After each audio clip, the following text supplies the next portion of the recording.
இப்போது புதிய அறிமுகம் ஆச்சி ஹோட்டல் சாம்பார் 50 கிராம் ரூபாய் 20 மட்டுமே. திமுக எம்பி கனிமொழி ராகுல் காந்தியை சந்தித்திருக்கிறார். அடுத்து காங்கிரஸ் தலைவர் மல்லிகார்ஜுன் கார்கேவும் அவர் சந்தித்து பேசுகிறார். தொகுதி பங்கீட்டு பேச்சுவார்த்தையை தொடங்கி இருக்கிறது திமுக காங்கிரஸ் என்ற தகவலை பார்க்கிறோம். இது குறித்து பேசுவதற்காக பத்திரிகையாளர் திரு சுவாமிநாதன் இணைந்திருக்கிறார். வணக்கம் திரு சுவாமிநாதன். வணக்கம்.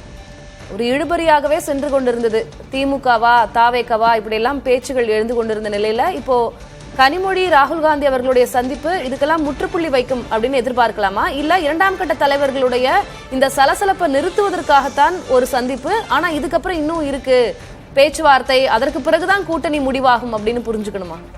ஆமா, முதல் கட்டமாக இப்பொழுது நடக்க இருப்பது இரண்டாம் கட்ட தலைவர்களின் சலசலப்புகளுக்கு வைக்கப்படக்கூடிய முற்றுப்புள்ளி தான். நீங்க இந்த சந்திப்பிலேயே நீங்க ஏற்கனவே இது ஒருவேளை கூட்டணிக்கான பேச்சுவார்த்தை, தொகுதிகள் பங்கீடு இதெல்லாம் முடிவெடுக்க போறாங்கன்னா 5 பேர் கொண்ட குழு ஏற்கனவே காங்கிரஸ் கட்சி அறிவிச்சிருந்தாங்க.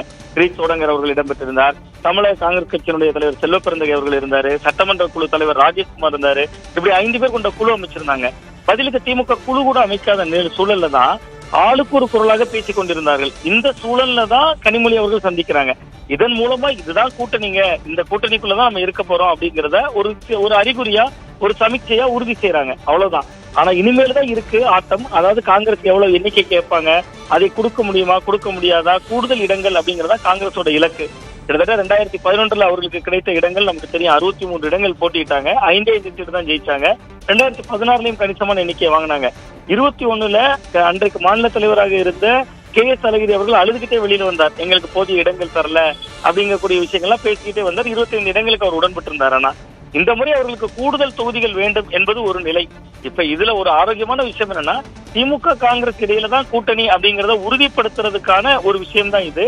பட் அதுல இந்த எண்ணிக்கை என்பதுலதான் இதையும் அதற்கான சிக்கல்கள் ஒரு கமாவா மட்டும்தான் இது இருக்கும். ஒரு சந்திப்பு நடந்த உடனே இது முற்றுப்புள்ளியா இருந்துராது அப்படிங்கறத தான் பார்க்கிறேன். திமுக காங்கிரஸ் இடையேதான் கூட்டணி என்பதற்கான சமிக்கை இது, அதுதான் ஒரு ஆரோக்கியமான செய்தி இதுல அப்படின்னு சொல்லியிருக்கீங்க சுவாமிநாதன். அந்த ஆட்சி அதிகாரத்தில் பங்கு அப்படின்ற விஷயம் விவாதிக்கப்படுமா? நீ அடுத்த ஸ்டெப் அதுக்கு தானே நகர்த்துவாங்க? இல்ல, நிச்சயமாக காங்கிரஸ் கேட்பாங்க, அதை வலியுறுத்துவாங்க. கனிமொழி அவர்கள் கிட்ட நிச்சயமாக அது ராகுல் காந்தி அவர்களே பேசுவதற்கான ஒரு சூழல் இருக்கும். பட் ஆனா திமுக சம்மதிக்க மாட்டாங்க. அதை தொடர்ந்து தெளிவுபடுத்திட்டே தான் இருக்காங்க திராவிட முன்னேற்ற கழகம். அப்ப அது எந்த இடத்துல அதை வேறு வகையான வடிவத்துல எப்படி செட்டில் பண்ணுவாங்கன்னா, கூடுதல் சீட்டு தரோம் அப்படிங்கிற இடம் நோக்கி நகர்த்துவாங்க. இப்ப ஏற்கனவே 25 சீட்டு கடந்த முறை வாங்கியிருந்தாங்க. பட் காங்கிரசுக்கு கிடைத்த அழுத்தம் என்பது இந்த ஒரு 25 சீட்டோட முடிஞ்சிடல. ஈரோடு கிழக்குல ஒரு இடைத்தேர்தல் வந்தப்ப அந்த இடத்தையும் வாங்கிக்கிட்டாங்க. அவர்களுக்கு போட்டியிடுவதற்கான வாய்ப்பு இருந்த வெற்றி வாய்ப்புள்ள தொகுதிகள்லாம் திமுக எடுத்துக்கிட்டாங்க. பல மனத்தாங்கல்கள் அவங்களுக்கு இருக்கு. ஒரு உதாரணத்துக்கு சொல்ல போனா, திருநெல்வேலியில கிழக்கு மாவட்ட தலைவராக இருந்தவர் மர்மமான முறையில் இறந்து போகிறார். இன்று வரை அவரை எப்படி இறந்தாருங்கிற ஒரு குற்றவாளிகள் கூட கண்டுபிடிக்கப்பட முடியல.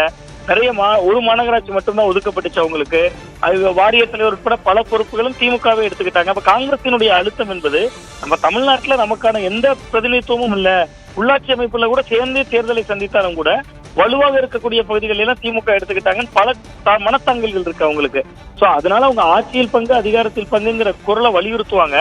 அதன் வழியா கூடுதல் சீட்டை எதிர்பார்க்கறாங்க. ஒரு 40 தொகுதிகள் வரையுமாவது வேணும் அப்படிங்கறதா காங்கிரஸ் கட்சியினுடைய எதிர்பார்ப்பா இருக்கு. ஏன்னா இன்னைக்கு ஏன் அந்த அழுத்தம் கொடுக்கிற குரல் வருதுன்னா, இன்னைக்கு காலையில கூட நம்ம பார்த்தோம், S.A. சந்திரசேகரே பேசுகிறார்.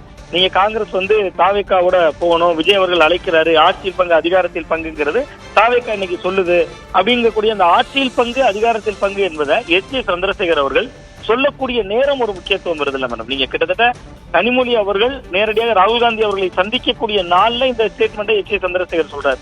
அப்ப இது கிரவுண்ட்ல இருக்கக்கூடிய சாதாரண காங்கிரஸ் தொண்டர்களுக்கு திமுக கொடுக்கக்கூடிய ஒரு அழுத்தமாக இது மாறும்ல. பாருங்க, நீங்க தாவேக்கா பாருங்க, எங்களுக்கு ஆட்சியில் பங்கு அதிகாரத்தில் பங்கு விஜயோட அப்பாவே சொல்றாரு. விஜயோட அப்பா மட்டும் இல்ல, யாரு காங்கிரஸ்ல இருந்தே சொன்னா கூட விஜய் எப்படியும் பதில் சொல்ல மாட்டார். ஆனா இது மிகப்பெரிய விவாத பொருளா மாறும். சோ அந்த நெருக்கடியும் இனி திமுகவுக்கு இருக்கு. அதனால அது கூடுதல் இடங்களை கொடுக்க வேண்டிய ஒரு நிர்பந்தம் கட்டாயம் இருக்கும். பட் ஆட்சியில் பங்கு அதிகாரத்தில் பங்கு வலியுறுத்துவாங்க.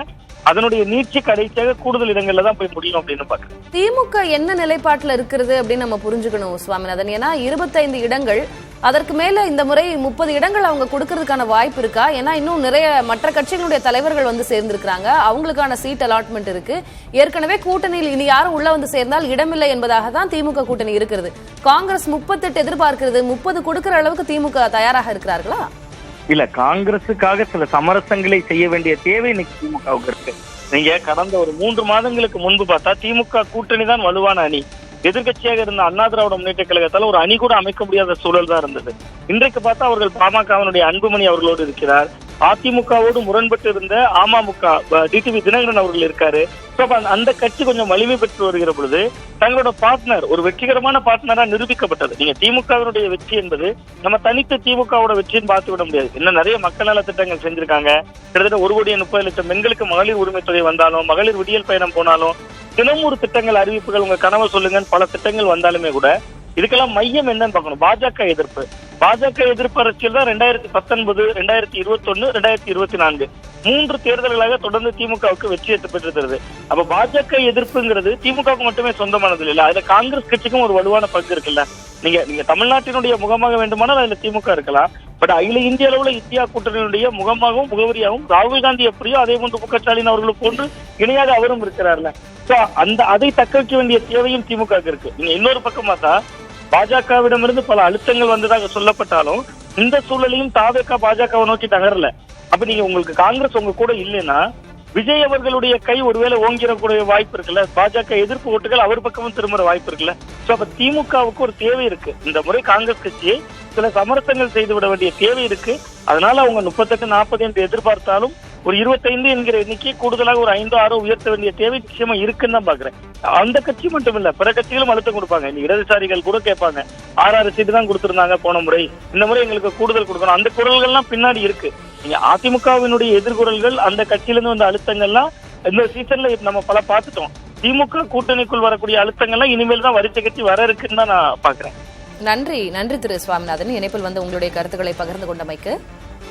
இப்போது புதிய அறிமுகம் ஆச்சி ஹோட்டல் சாம்பார் 50 கிராம் ரூபாய் 20 மட்டுமே.